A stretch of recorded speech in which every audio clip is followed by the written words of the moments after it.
পদের মধ্যেই সীমাবদ্ধ থাকার কথা ছিল, কিন্তু তোমরা কেন? বিষয়টা অত্যন্ত জরুরি।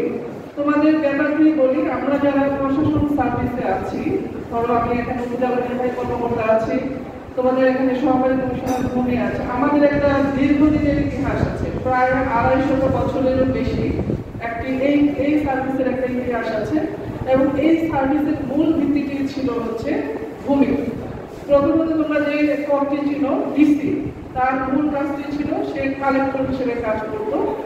ভূমির যে খাজনা সংক্রান্ত বিষয়, সেই সূত্রপাত করেই কিন্তু আজকের এই প্রশাসন স্বাধীন। আরেকটি বিষয় তোমাদেরকে জানিয়ে রাখি, যত পৃথিবীর সমস্যার সৃষ্টি হয় তোমরা খুব সহজভাবে জেনে রাখো, 3টা এল মনে রাখতে পারবে। 3টা এল এর কারণে হচ্ছে পৃথিবীর সকল সমস্যার উৎপত্তি, এবং একটি এল হচ্ছে এর মধ্যে ল্যান্ড অর্থ হচ্ছে ভূমি, এরপর হচ্ছে লেডি অর্থাৎ নারী সংক্রান্ত বিষয়, এরপর হচ্ছে লিডারশিপ অর্থাৎ ক্ষমতা বা নেতৃত্ব নিয়ে। তো প্রথম যে সমস্যাটা সেটি কিন্তু আসলে আমাদের সূত্রপাত হয় ভূমি। আরেকটি বিষয় আমি তোমাদেরকে বলি যে এখানে আমরা বিভিন্ন পেশা, বিভিন্ন শ্রেণীর মানুষজন থাকি, কিন্তু এমন কোনো পেশা বা এমন কোনো শ্রেণীর মানুষ নেই যার জীবনে ভূমির প্রয়োজনের নেই, অথবা ভূমির উপর সে ডিপেন্ডেন্স না। আজকে আমি চাকরিজীবী হতে পারি, আমি হয়তো কৃষির সাথে সম্পৃক্ত না, কিন্তু আমার যে বাড়িটি অবস্থিত বা আমার যে ঘরটি, সেই ঘরটিও কিন্তু ভূমির উপরে অবস্থিত।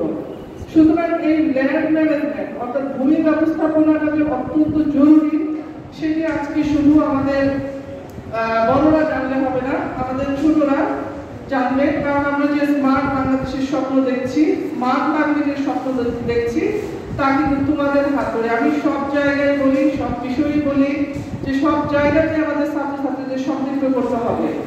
তোমরা জানো যে যারা নবম দশম শ্রেণীতে আসো, অত্যন্ত ভালো বিষয় বর্তমান সরকারের সময় রয়েছে, যে আমি দেখেছি পাঠ্য বিষয়ে ল্যান্ড সম্পর্কিত কিছু বিষয় কিন্তু সম্পৃক্ত হয়েছে। নামজারি কিভাবে নামজারি করতে গেলে কি কি কাগজপত্র প্রয়োজন, এই বিষয়গুলো আমি দেখেছি নবম দশম শ্রেণীর বইয়ে একটি অংশে আছে। তো বর্তমান সরকারের কিন্তু একটি বড় মহতি উদ্যোগ, সেটি হচ্ছে যে শুধু আমরা ভূমি সেবা দিয়ে যাবো সেটি নয়, একই সাথে আমাদের ভূমি সেবাটাকে স্মার্ট হতে হবে।